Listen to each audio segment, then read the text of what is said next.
Hi guys, Jenny here. I am going to do hopefully a quick tutorial on some of the basics of scrapping, and I hope you enjoy this. First of all, let's go over to my blog. My designer name is Wicked Princess Scraps. Most everybody um, I know is familiar with it.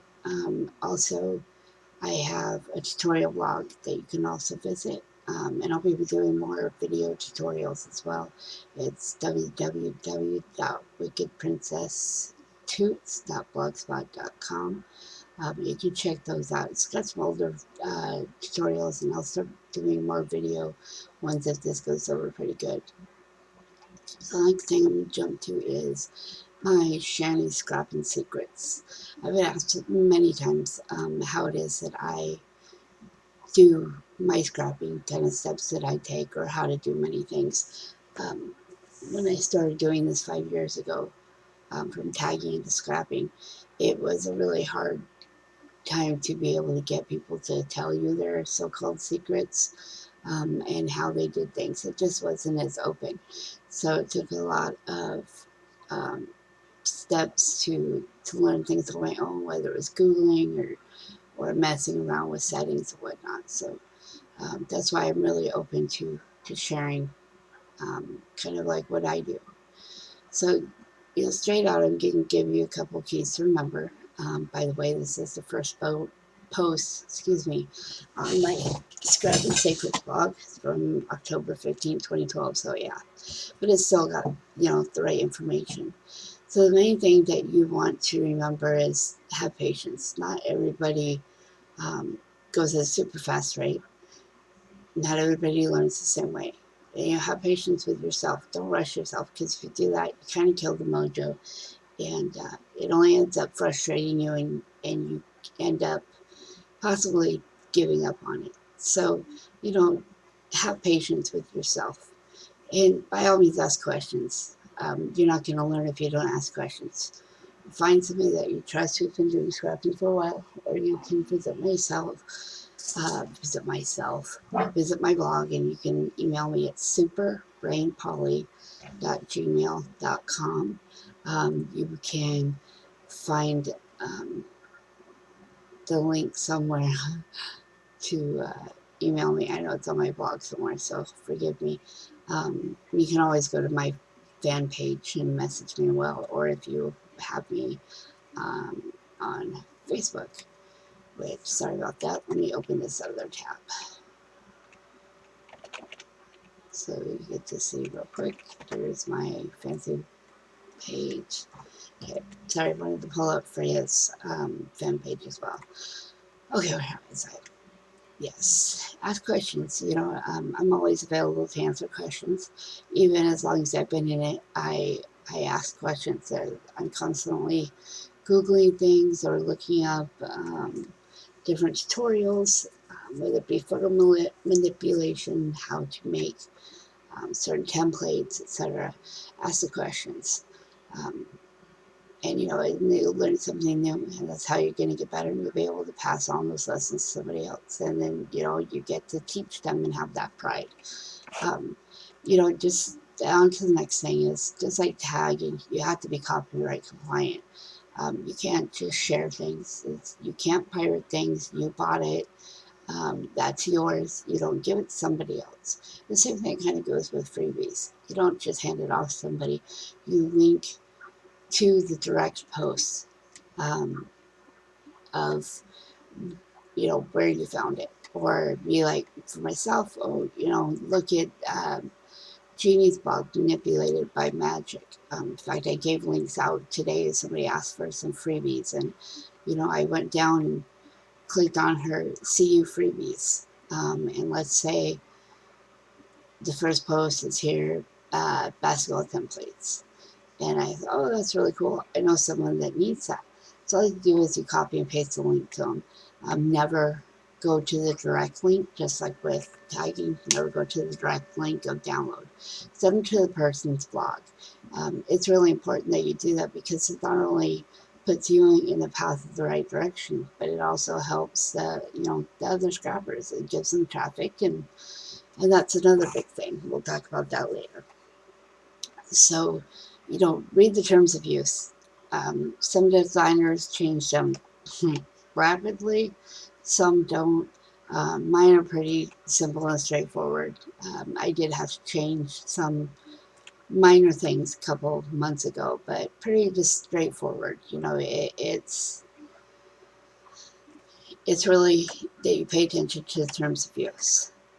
And really, with terms of use, in the credits and everything in the text document that's included in the file of your commercial use items, um, you'll have the contact information for the designer, their name, their link, and everything. So when you're doing your own credits, which is another lesson later on, you want to link back to them. Some designers require it, um, others don't. But it's a courtesy thing. You're showing that, hey, I got this from this designer. It's a really great person. Let me credit them, because I look at credits to find out other blogs as well, so that I can blog hop and get freebies. So CU means commercial use. Um, you need to pay attention to labels on the items. If the PU is funny acronym, but PU is personal use. CU means commercial use. Never ever use anything that does not say CU friendly or commercial use okay on it. You mess up, and in this PSP community, you mess up.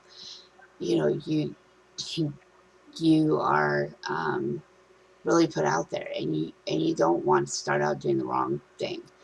Um, so when you go to write up your terms of use and credit, um, you can pick and piece the different terms of use for other designers to kind of give you an idea of what to do.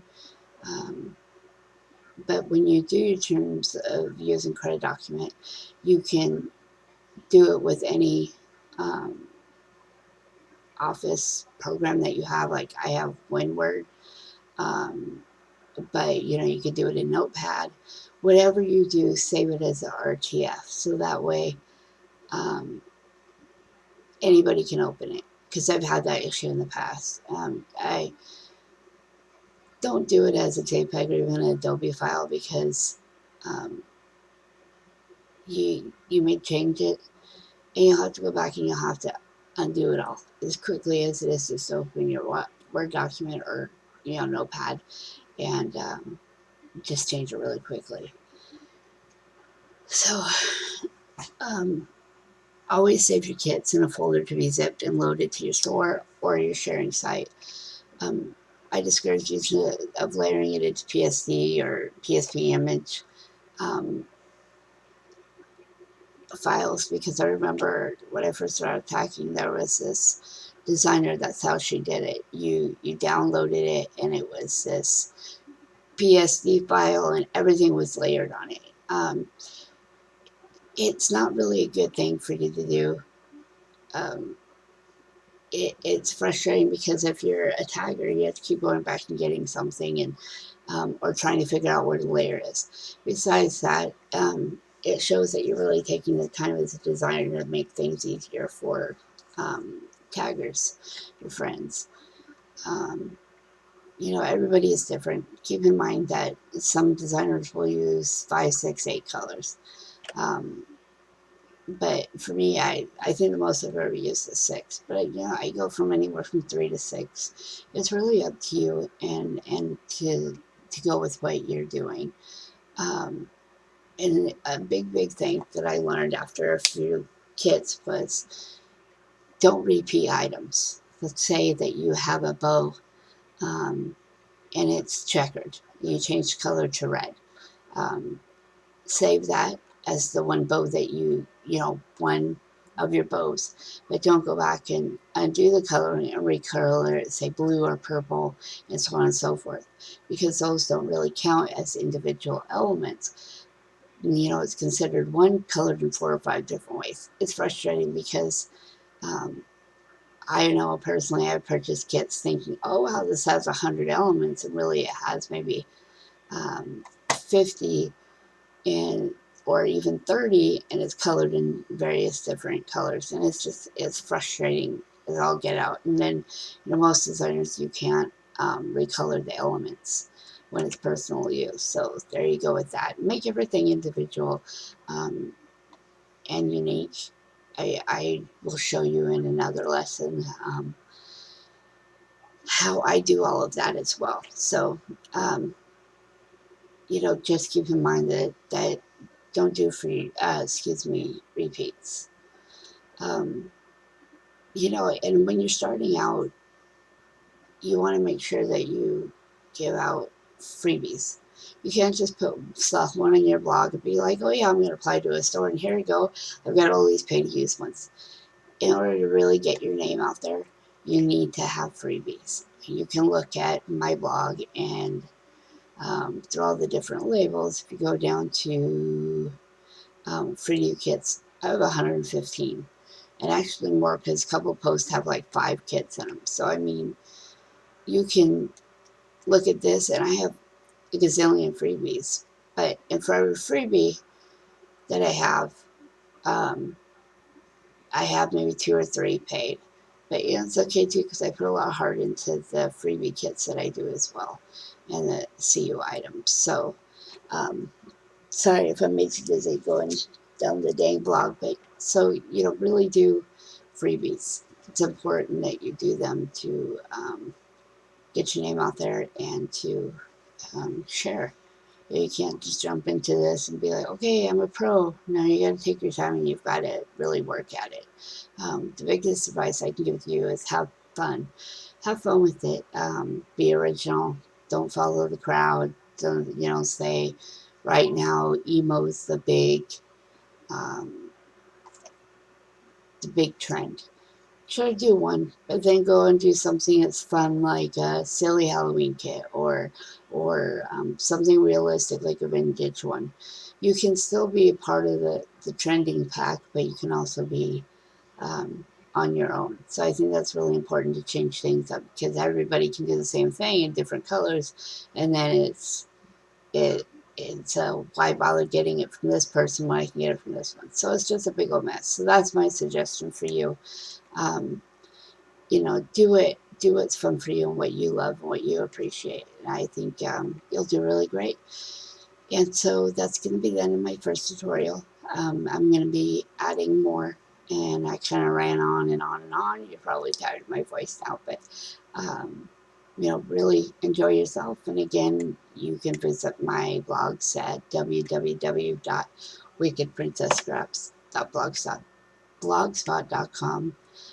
Shanny Secrets um, .blogspot.com, and my email address is superrainpolly@gmail.com. Feel free to email me or find me on Facebook, as you can see over here, um, and give me a message and a holler. And I thank you very much for taking the time to listen, and I hope you have a wonderful day.